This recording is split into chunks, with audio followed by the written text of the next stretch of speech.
Good morning, students. We are into the last phase of the topic related to transport in plants. We started this chapter by studying how different types of waters that are available in the soil, what type of water is actually absorbed by the plant. That is the first thing we saw. What are the various ways, various activities through which the water is being absorbed by the plant, whether it is imbibition, simple diffusion, facilitated diffusion, followed by many of the times it's also osmosis. This was followed by once water has been absorbed and once from the soil it has reached into the roots, how it is transported from the roots through the epidermis, cortex, endodermis, pericycle into the xylem, what we call as the apoplastic and symplastic pathway. And from ultimately from the xylem, how it is carried unidirectionally towards the aerial parts of the plant. Unidirectional word is very important here. And then later on, we also saw how once the food is synthesized, how food gets transmitted in various directions. As I told you that when phloem is transporting the food, what you call as translocation, through phloem it occurs in multiple direction. Xylem से unidirectional है, phloem से multidirectional है. Yeah, bidirectional, that is another word that is being used. Then again, uh, when we were studying about how water gets pulled against the gravity towards the aerial parts, one important theory that we saw, the theory that was proposed by Dickson and Joly, it said that other than the cohesive and adhesive forces, the forces generated due to transpirational pull were very important for rising up of the water column inside the plant. And once we started talking about transpiration,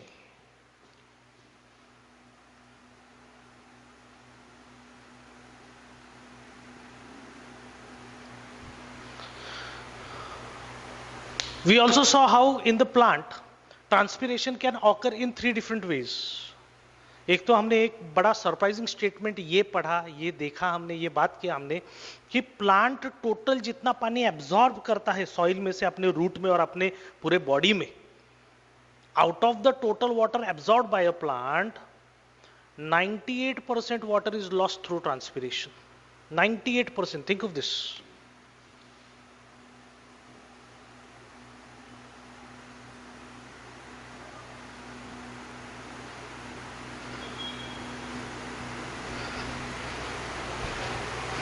किसी ने बोलना चाहिए sir ये कितना बड़ा loss है, पर ये लॉस नहीं है, ये जरूरी है. Okay, no doubt majority of the water is lost, no doubt about it, but as the water rises up and gets transpired, एक तो एक कंटिन्यूअस वाटर चैनल बन रहा है, उसकी वजह से पूरे प्लांट को पानी मिल रहा है, सभी मेटाबॉलिक एक्टिविटीज उस प्लांट की चल रही है, because all the cells are in good health, containing right amount of water in them, as well as पानी के साथ मिनरल्स भी ऊपर आ रहे हैं. प्लस आपको अगर याद होगा कि इवन फ्लूएम में फूड के कंडक्शन के लिए ऑस्मोसिस के थ्रू जाइलम में से पानी लेना ही पड़ता है फ्लूएम में, अर्लियर लेक्चर में जैसा हमने देखा. तो जाइलम की वजह से फ्लूएम भी काम कर रहा है और जाइलम में पानी ऊपर जा रहा है क्योंकि ट्रांसपिरेशन चल रहा है. तो नो डाउट इतनी बड़ी मात्रा में वाटर लॉस हो रहा है, लेकिन फिर भी ये जरूरी है. मैंने आपको बताया होगा शायद कि it was this scientist called as Curtis who said that transpiration is nothing but it is a necessary evil. क्या वर्ड उन्होंने यूज किया? That it is a necessary evil. ये कितना इंपॉर्टेंट है, देखिए how important it is to describe it this way कि no doubt बहुत बड़ा लॉस है वो, लेकिन वो एब्सोल्युटली नेसेसरी. अगर किसी प्लांट का ट्रांसपिरेशन बंद हो गया, और ट्रांसपिरेशन बंद हो सकता है, there are certain agents that are called as anti transpirants, जो ट्रांसपिरेशन के रेट को स्लो डाउन कर सकते हैं या एब्सोल्युटली बंद कर सकते हैं। जैसा एक है आपका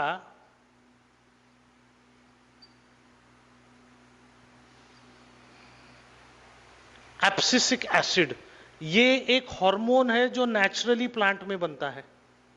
दूसरा है आपका कार्बन डाइऑक्साइड।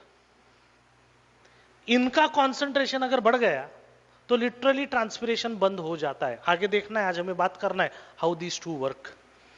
सिंथेटिक मटेरियल भी है, केमिकल्स भी है, जैसे रेजिन्स है, वैक्स है, वैसलीन, ये जो चीजें हैं ये अगर लीफ को कवर कर दे तो लीफ में से होने वाला ट्रांसपिरेशन क्या हो जाएगा, बंद हो जाएगा। ट्रांसपिरेशन के बारे में हमने एक बात ये भी देखा कि ट्रांसपिरेशन जो होता है sorry, transpiration occurs through 3 different openings.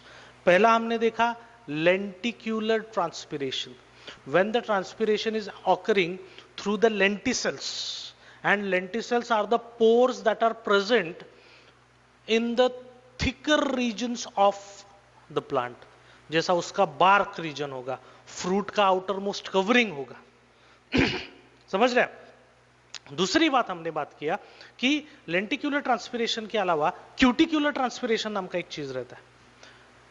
Leaf के ऊपर क्यूटिन नाम का एक लेयर रहता है, ये लेयर एक्चुअली ट्रांसपिरेशन का रेट रिड्यूस करने के लिए रहता है अगर ये क्यूटिन का लेयर हमने लीफ में से निकाल दिया तो लीफ 2 दिन में इतना वाटर लॉस हो जाएगा उस लीफ में से कि वो पत्ता सूख जाएगा, मर जाएगा।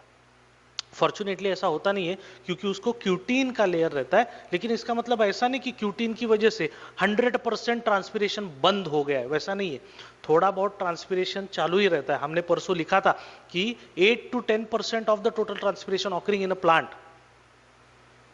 out of that 8 to 10% is occurring through the cuticle. And last thing that we saw was about stomatal transpiration. Plant में टोटल जितना ट्रांसपिरेशन होता है उसमें का maximum almost 90% is occurring through stomata. What is stomata?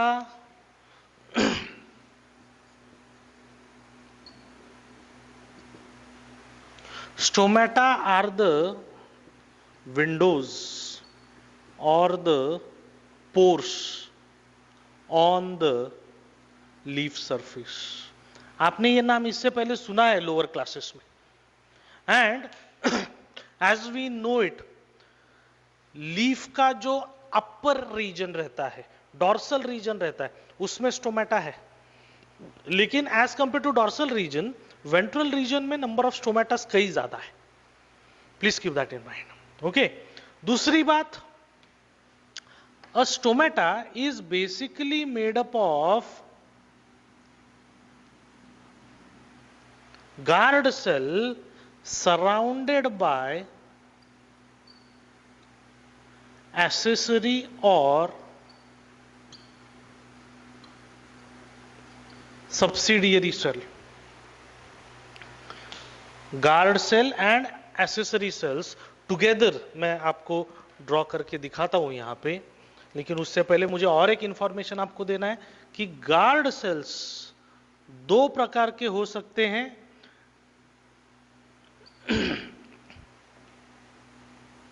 Depending upon what kind of plant it is. जैसे हमें बताया गया है कि मोनोकॉट्स में गार्ड सेल्स जो है वो डम्बेल शेप्ड होते हैं, something like this.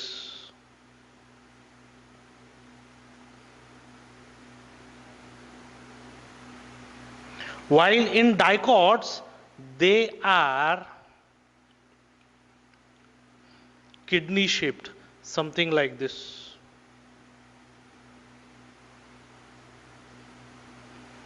ये किसकी बात कर रहे हैं हम? गार्ड सेल्स की। ओके, तो if I am allowed to draw it, the guard cells they look something like this.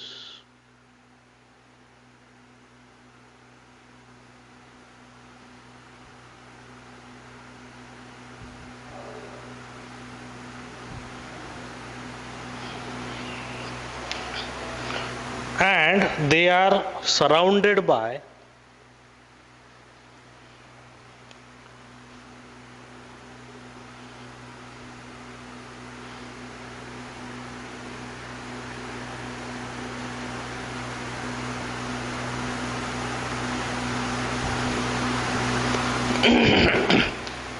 so you have centrally you have the guard cells and surrounding you have the accessory cells or the subsidiary cells.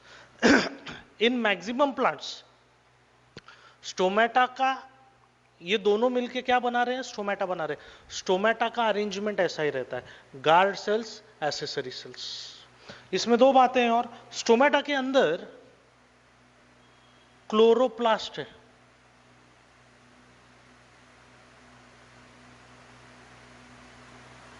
इसका मतलब guard cells इन chloroplast की मदद से photosynthesis कर सकते हैं.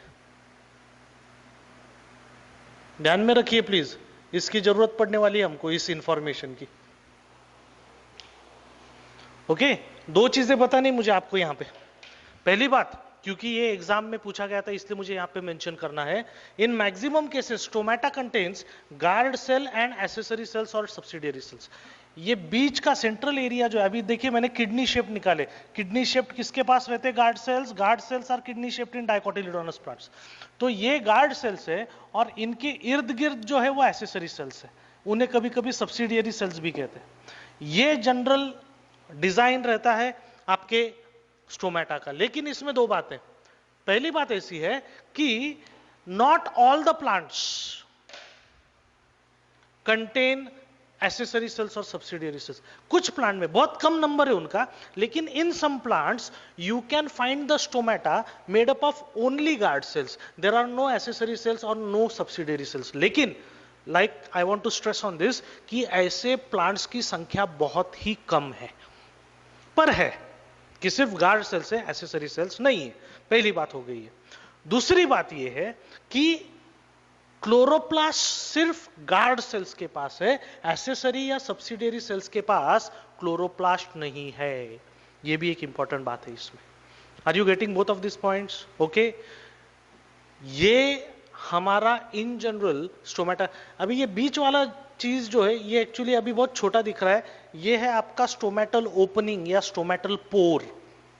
Stomatal pore में से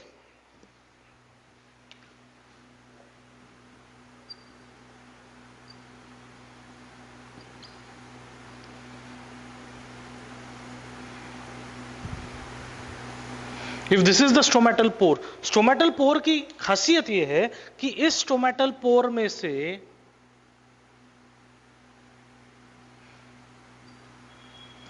क्या हो रहा है, ट्रांसपिरेशन हो रहा है. यानी ट्रांसपिरेशन का मतलब क्या हो गया, loss of water vapour. Okay, but at the same time आपको यह भी बात पता रहनी चाहिए कि इसी स्टोमेटल ओपनिंग में से, गार्ड सेल्स के इसी ओपनिंग में से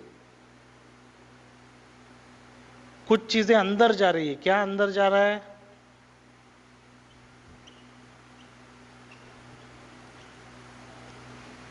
प्लांट को CO2 की जरूरत है. आई होप यू नो, क्योंकि ये CO2 यूज करके प्लांट अल्टीमेटली फोटोसिंथेसिस करने वाला है और अपने लिए खाना पकाने वाला है. तो from the same window, from the same opening, water vapour is going out, carbon dioxide is coming in. और ये पैरेलल चलता रहता है, एक ही टाइम पे दोनों चीजें चलती रहती है. बीच में if I am not wrong 2016 में ये सवाल आया था कि ये दोनों चीजें एक के बाद एक होती है या एट द सेम टाइम होती है. और अगर एट द सेम टाइम होती है तो हाउ इज इट पॉसिबल कि एक ही विंडो से एक ही टाइम पे वाटर वेपर भी एस्केप हो रहा है और CO2 भी अंदर आ रहा है. तो पहली बात हमें यहां पे ये पता रहनी चाहिए कि yes, both the things are happening simultaneously at the same time. Water vapour बाहर जा रहा है and at the same time उसी स्टोमेटल पोर में से CO2 अंदर आ रहा है. और ये दोनों एक ही टाइम पे इसलिए पॉसिबल है क्योंकि दोनों के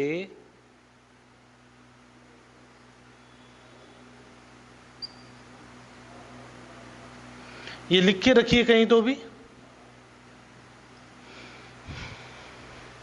दोनों के डिफ्यूजन कोएफिशिएंट्स अलग अलग है. दोनों के diffusion coefficients, the rate of diffusion and the pressure of diffusion दोनों के अलग अलग है, इसलिए दोनों चीजें एक ही टाइम पे होना पॉसिबल है। You are getting this? Okay, what the main concern, the main idea that we have to discuss today is how stomatal transpiration is actually happening. ये लास्ट पार्ट हमें डिस्कस करना है, ये पार्ट हो गया कि फिर ये चैप्टर खत्म हो रहा है। Transport in plants ends with this. Okay, so what we need to see is how this transpiration is basically happening, how stomatal transpiration is happening. तो अभी एक काम करते हैं,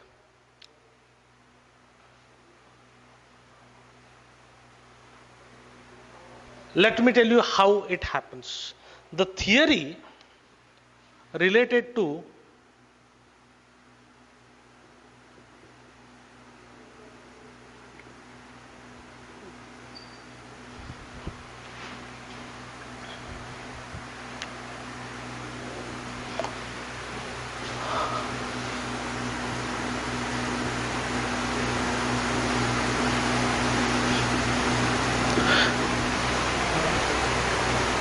stomatal transpiration is possible because of the opening and closing of the stomatal pore. फिलहाल आपको ये पोर जो दिख रहा है ये एक्चुअली बंद है, ये इससे कई गुना ज्यादा खुल सकता है, लेकिन ये बंद है फिलहाल इसमें से क्या नहीं हो सकता है? ट्रांसपिरेशन नहीं हो सकता है। तो ये कैसा खोलेंगे? How will it open? ये एक्सप्लेन करने के लिए जो थियरी दिया गया उसे कहते हैं the proton transport theory, which was proposed by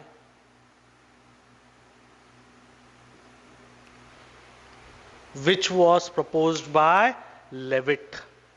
We need to understand that it involves, ये वर्ड इंपॉर्टेंट है, it involves active transport of potassium ions. आप बोलेंगे सर ये क्या बात हो गई, अगर पोटेशियम इन्वॉल्व है तो पोटेशियम ट्रांसपोर्ट ऐसा थियरी का नाम देना चाहिए था। देखिए प्रोटॉन्स भी इन्वॉल्व है और पोटेशियम भी इन्वॉल्व है। ओके, कंफ्यूजन नहीं चाहिए, मैं आपको एकदम डिटेल में ये समझाने वाला हूं अभी, how this is occurring, how this is happening. Let's look into it. ये स्टोमेटा बंद है फिलहाल। ओके, तो हमें अगर इसको ओपन करना है, the stomata opens when the guard cells become turgid. The guard cells become turgid due to entry of water into it. Turgidity important है। टर्गिडिटी के बारे में मैंने 2-3 लेक्चर्स पहले आपको बताया था। What is turgidity? To get an idea of turgidity, what you need to understand, देखिए मैंने आपको बोला था कि बलून का शेप क्या रहता है, ये हमें तभी पता चलेगा जब बलून के अंदर हम एयर प्रेशर डेवलप कर रहे हैं। आपको सिर्फ मैंने एक एम्प्टी खाली बलून दिया तो अल्टीमेटली वो फूलने के बाद राउंड होने वाला है, लॉन्ग होने वाला है, रेक्टेंगुलर होने वाला है या किसी और शेप में जाने वाला है, यह हमें तभी पता चलेगा जब हम उसमें हवा डालेंगे। गार्ड सेल्स का भी वैसे ही है। गार्ड सेल्स जो है, गार्ड सेल्स ओपन और they will take their original shape. जैसा आप कह रहे हैं कि आपका डाइकोटिलिडोनस प्लांट्स में जो गार्ड सेल्स है वो किडनी शेप्ड है, तो वो अपना एक्चुअल कंप्लीट किडनी शेप तभी एक्वायर करेंगे जब उनके अंदर सही मात्रा में वाटर प्रेजेंट होगा। उनका साइटोप्लाज्म जब सही मात्रा में पानी के साथ भर जाएगा, उसके अंदर जो प्रेशर डेवलप होगा उसको हम टर्गर प्रेशर कहते हैं, टर्गिडिटी डेवलप होगा और उसकी वजह से उसको अपना एक सही ऐसा शेप आएगा।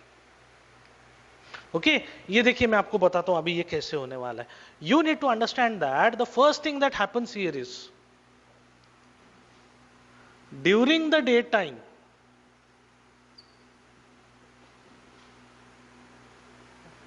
photosynthesis occur in the chloroplast of guard cells. पहली बात ये है. और जैसे फोटोसिंथेसिस होता है ultimately starch is produced photosynthesis की वजह से. ओके ग्लूकोज प्रोड्यूस होता है लेकिन ग्लूकोज प्लांट अल्टीमेटली ग्लूकोज को स्टार्च में कन्वर्ट करके स्टोर करता है. ये स्टार्च जो है starch gets broken down into malic acid. ये सभी नाम आप पहली बार सुन रहे हैं. And malic acid ultimately gets broken down into malate ions and H plus ions. ये सब कहां चल रहा है?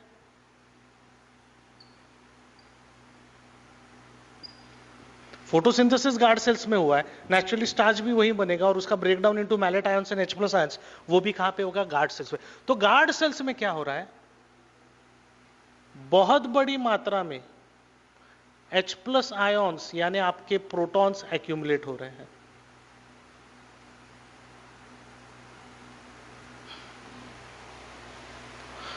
इसकी वजह से क्या होता है? A proton gradient is formed.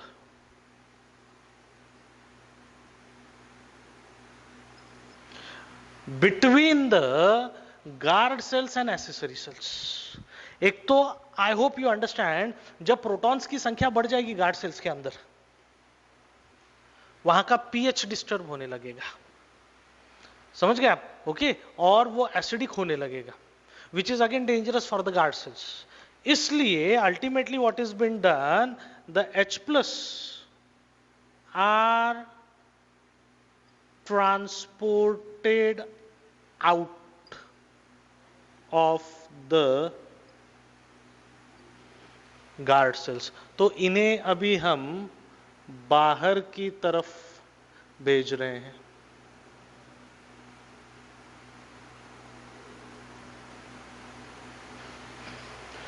Are you getting this? Okay. But at the same time, to maintain the ionic balance, accessory cells में गार्ड सेल से एसेसरी सेल्स में H प्लस ट्रांसफर करते करते एसेसरी सेल्स में K plus ions है और Cl minus ions है.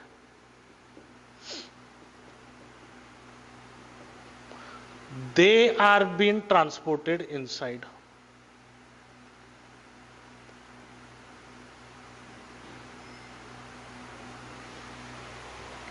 Okay, so K plus and Cl minus are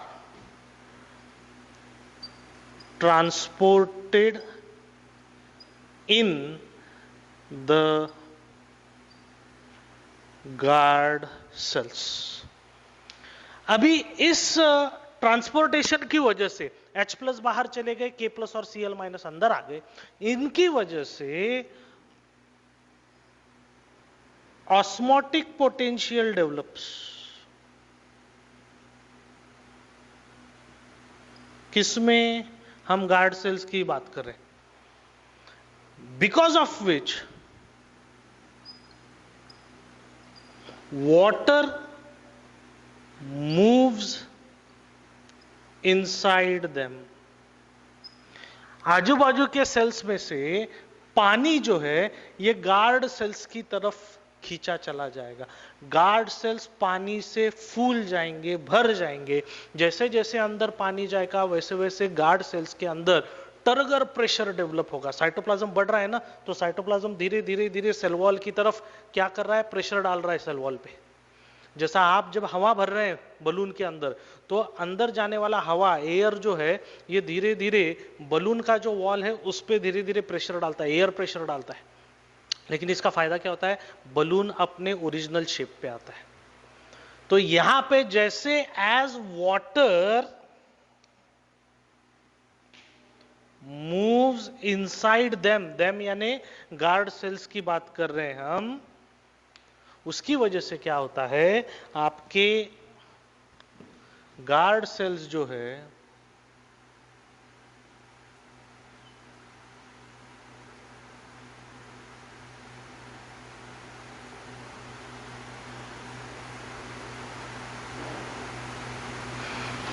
stomata, देखिए क्या हो गया, यहां पे बंद था वो, वहां पे क्या हो गया, खुल गया ये। ओके, स्टोमेटा गेट्स ओपन्ड, ये आपके एक्सेसरी सेल्स।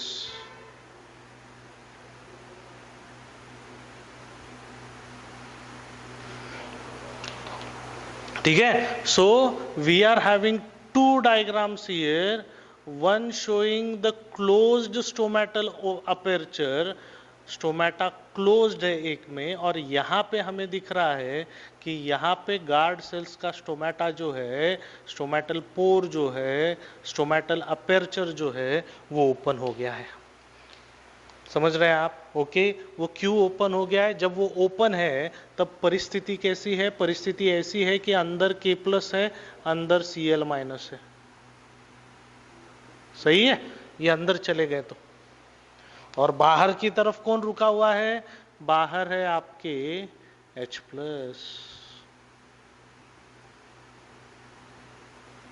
समझ रहे हैं आप? Okay, so ultimately as water enters inside,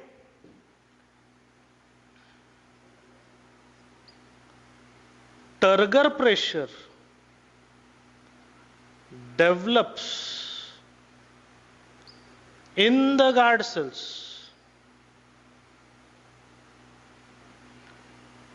leading to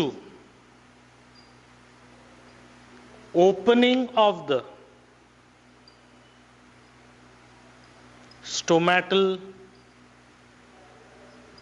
pore। Okay, एकदम आसान बात ध्यान में रखनी है, H+ बाहर, K+ और Cl- अंदर, K+ और Cl- के साथ पानी भी अंदर। जैसे जैसे पानी अंदर आएगा वैसे वैसे, देखिए गार्ड सेल्स का ओरिजिनल शेप क्या है, किडनी शेप्ड है, लेकिन उनमें फिलहाल पानी कम है तो वो थोड़े फ्लासिड हो गए हैं। जैसे जैसे K+ और Cl- अंदर गया और उनके साथ पानी अंदर आया, ये अपने ओरिजिनल किडनी शेप में आ गए, और ये जैसे ही किडनी शेप में आ गए, ये बीच में का पोर क्या हो गया, खुल गया। अभी इस पोर में से वाटर वेपर बाहर जाएगा और कार्बन डाइऑक्साइड अंदर आएगा।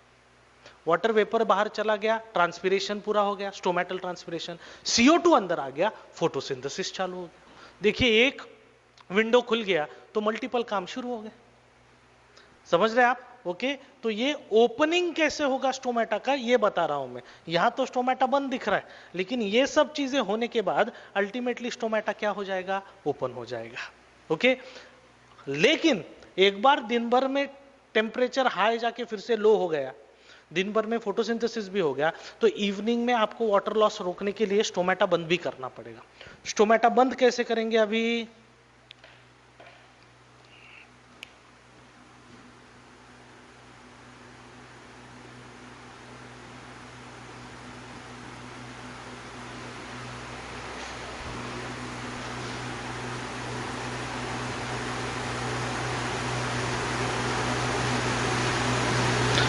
अल्टीमेटली दिन भर फोटोसिंथेसिस करने के बाद अल्टीमेटली जब इवनिंग में फोटोसिंथेसिस रुक जाता है,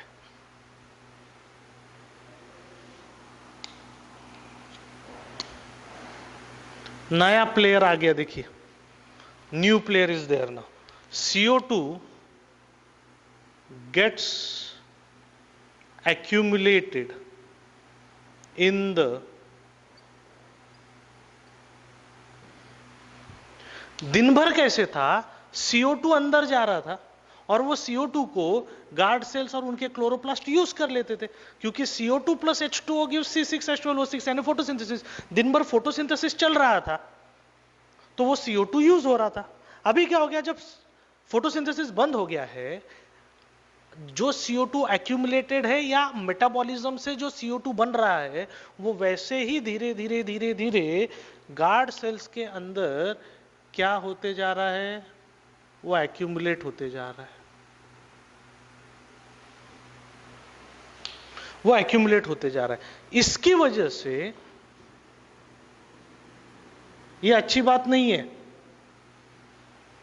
प्लांट अलर्ट हो जाता है, गार्ड सेल्स अलर्ट हो जाते हैं, और वहां पे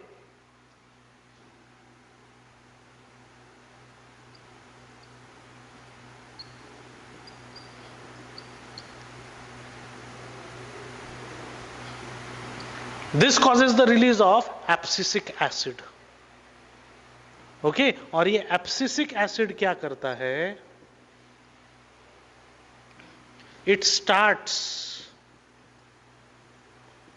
द ट्रांसपोर्टेशन ऑफ, देखिए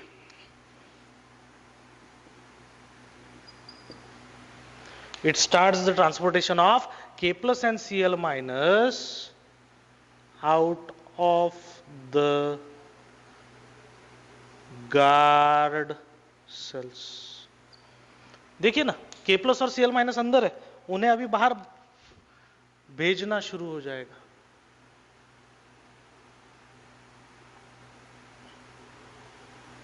लेकिन फिर से बात वही है, आपको आयोनिक बैलेंस मेंटेन करना है। K प्लस और Cl माइनस अगर बाहर जा रहे हैं तो ऑटोमेटिकली H प्लस R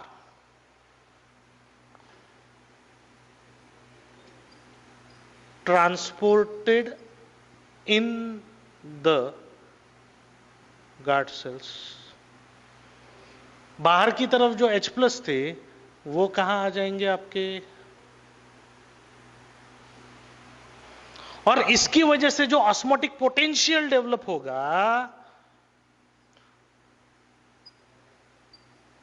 उस ऑस्मोटिक पोटेंशियल की वजह से the guard cells will lose their water. जैसे पानी भर गया गार्ड सेल में, गार्ड सेल अपने ओरिजिनल शेप में आ गया, किडनी शेप में, जिसकी वजह से पोर्स क्या हो गए, ओपन हो गए। अभी जैसे जैसे इसमें से पानी जाएगा, इसका अपना शेप क्या होते जाएगा, लूज होते जाएगा, फ्लासिड होते जाएगा, और जैसे जैसे वाटर लॉस होगा वैसे वैसे ये पोर क्या हो जाएगा, बंद हो जाएगा। I hope you can imagine this.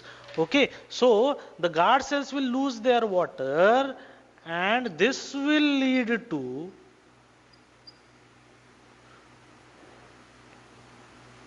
closing of the stomata.